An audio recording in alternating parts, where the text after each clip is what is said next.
Тайване прошли президентские выборы. Победил кандидат от правящей партии, сторонник независимости Лай Цзинде. После победы он заявил, что намерен защищать Тайвань от угрозы и запугивания со стороны Китая. Ранее Пекин называл его зачинщиком опасной войны в Тайваньском проливе и призывал проголосовать за кандидата от оппозиции. С вами Нехта. Все самое важное и интересное на этот час. Четвертая смерть политзаключенного в колонии Беларуси от пневмонии скончался Вадим Хараська. Конечно, страшно, когда политвязней забивают. Россия потеряла 90% танков, которые были на вооружении на момент начала вторжения в Україну. При такому використанні всі танки до кінця 25 року точно закінчаться.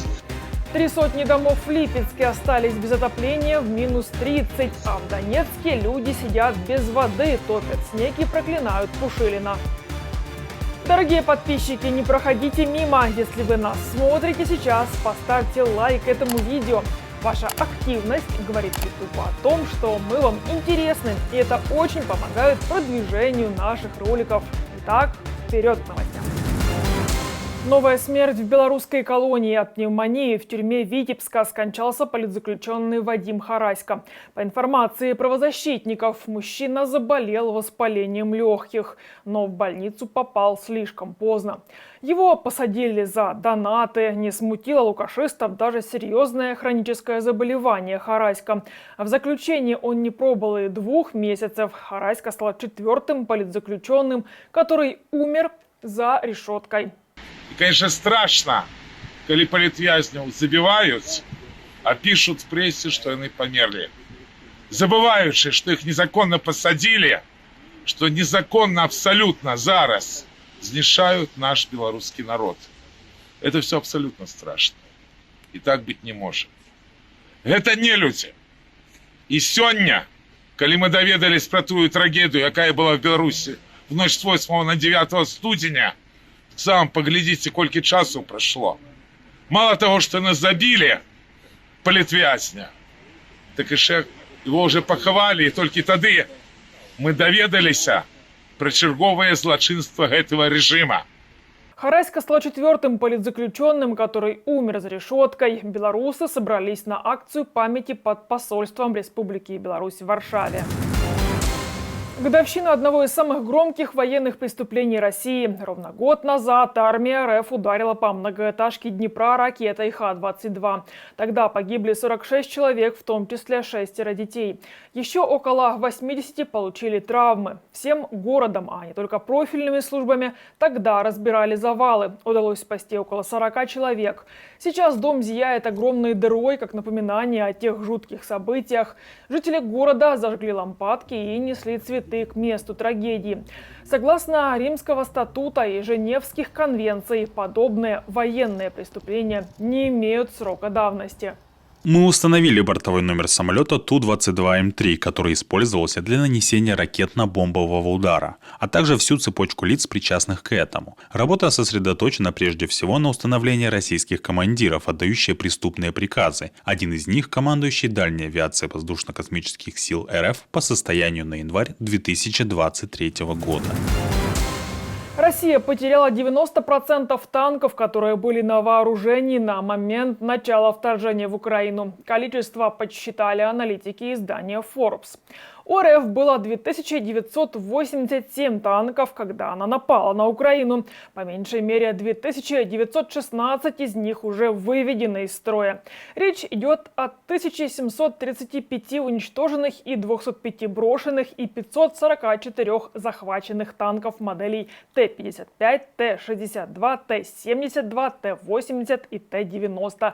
При этом за 2 года армия РФ смогла построить и отремонтировать всего 780 танків, считають аналітики. Що зараз в Російській Федерації десь приблизно, не приблизно, а трохи менше 3 тисяч танків, які є на російсько-українській війні. От вони зараз їздять і роблять нам шкоду. Виробництво їхнє може виробляти, у них єдиний завод залишився, вони можуть виробляти десь до 20 танків на місяць.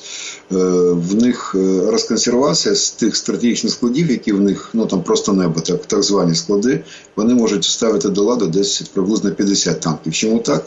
Тому що вони з 3-4 танків можуть злупити один. І у них на зберіганні приблизно 15 тисяч танків, з них вони можуть зліпити 3-4, і десь половину цього ресурсу вони вже використали.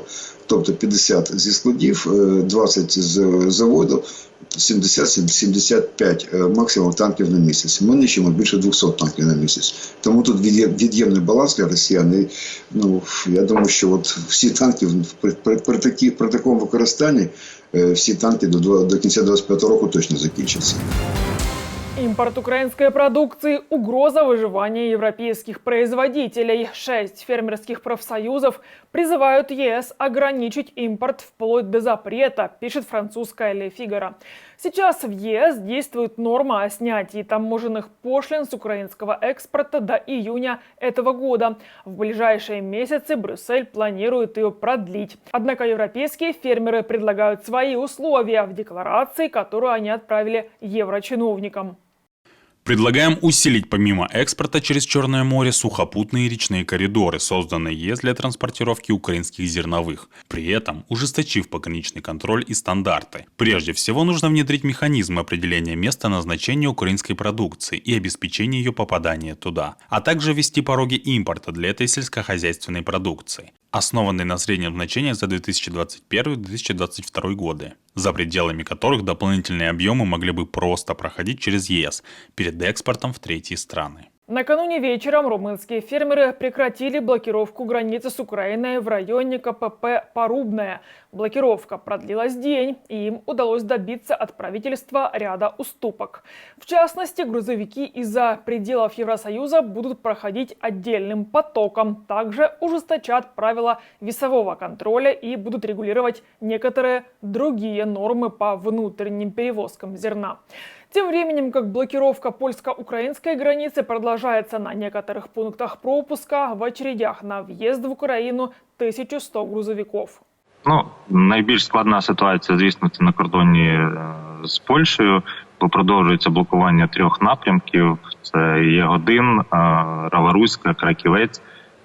На території Польщі станом на ранок сьогодні в бік України в чергах на цих 3 напрямках сукупно очікує в чергах десь 1100 вантажівок, найбільше навпроти пункту пропуску Раваруська.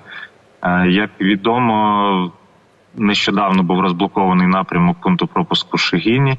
Рух там йде, він досить інтенсивний, практично ті ж самі показники, як це було і до блокування.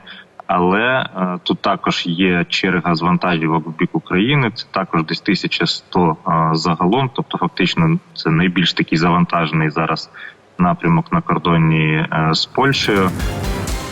Прелести русского мира. Жители Донецка жалуются на отсутствие воды, топят снег или лед, а в некоторых домах даже нет отопления и электричества. При Украине это был стремительно развивающийся мегаполис, который принимал евро. Теперь же местные упрекают Пушилина в равнодушии и пиаре. В столице банановой ДНР воду подают по графику, ее нет по несколько дней. Ну а когда есть, часто напора хватает только до 2-го этажа, пишут местные в чатах.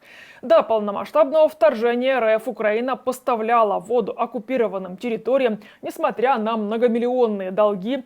1 мая 2023 года в оккупированном Донецке объявили о поступлении воды из реки Дон по новому 200-километровому водоводу Дон-Донбасс. Но, очевидно, что-то пошло не так. Терешкова 3, 4-й подъезд, 19:10 или 19:05.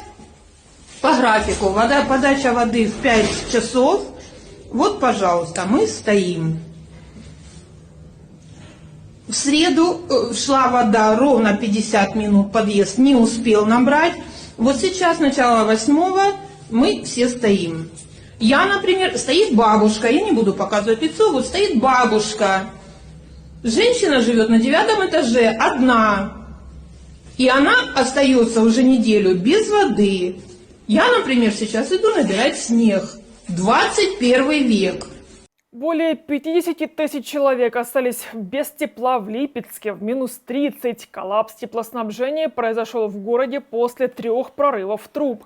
Еще одна авария случилась минувшей ночью из-за сильных морозов и высокого давления. Коммунальщики отключили подачу тепла и горячей воды в большинстве домов города, чтобы устранить ее. Тем временем, как губернатор Артамонов на рабочем месте отсутствовал, что ему беды горожан, когда нужно наградить скрепного певца-шамана на дне Липецкой области в Москве. По возвращению Артамонов пустился в турне по местам прорывов, поручил замам развернуть пункты обогрева и раздавать обогреватели. Людям предлагают комфортабельные места на раскладушках в спортзалах школ и ДК. Губернатор обещал дать тепло вчера вечером, вроде как получилось на сутки позже. Должно было быть раньше, но случилась очередная авария. Ну, слава богу, обошли квартиры, посмотрели, кто-то подтапливает. Колоссальных катаклизмов нет, обнаружены, с кем нам надо работать. Это одинокие жители пенсионного возраста. Сейчас защита адресно поработает, предложит обогреватель, потому что у кого топится, ну, у кого-то 18, у кого-то 19. Ну, то есть до вечера точно там нормально все будет. Вот. Ну, будем надеяться, что крышку заварят и плавно подадут. Швеция строит 2 подлодки, чтобы противостоять российской угрозе и обезопасить восточные рубежи НАТО от морских операций России. Дизель-электрические субмарины спустят на воду в 2027 и 2028 годах.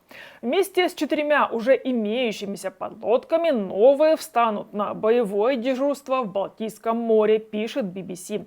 Это будут первые субмарины, построенные Швецией с середины 90-х годов прошлого века. Власти обеспокоены тем, что в последнее время территориальные воды не раз вторгались неопознанные подводные лодки, а в 2022 году в ее экономической зоне взорвался газопровод «Северный поток». Работы по строительству ведутся на верфи в Карлскруне компанией «Кокмус», подразделением концерна Saab, который, среди прочего, производит и военную технику. Швеция не единственная страна Северной Европы, озаботившаяся модернизацией своего подводного флота. Недавно Норвегия заказала у немецкого концерна ThyssenKrupp Marine Systems 4 новые подлодки, а Дания в 2004 году, полностью избавившаяся от своего военно-морского флота, как тогда казалось, за ненадобностью, недавно заявила, что может вернуть его. Запад не хочет отставать от России, которая, как следует из шведского отчета, намерена к 2030 году иметь в строю 50 боевых подлодок. В Исландии снова извергается вулкан на полуострове Рейкьянес. Извержению предшествовали более 200 подземных толчков. Власти заблаговременно эвакуировали жителей города Гриндавик и жителей близлежащих сел. В городе отключили электричество. Потоки лавы протекают в нескольких сотнях метров от домов на северной окраине города. Первое извержение произошло в середине декабря. Гриндавик, в котором живут около 3500 человек, расположен всего в 70 километрах от столицы Исландии Рейкьявика.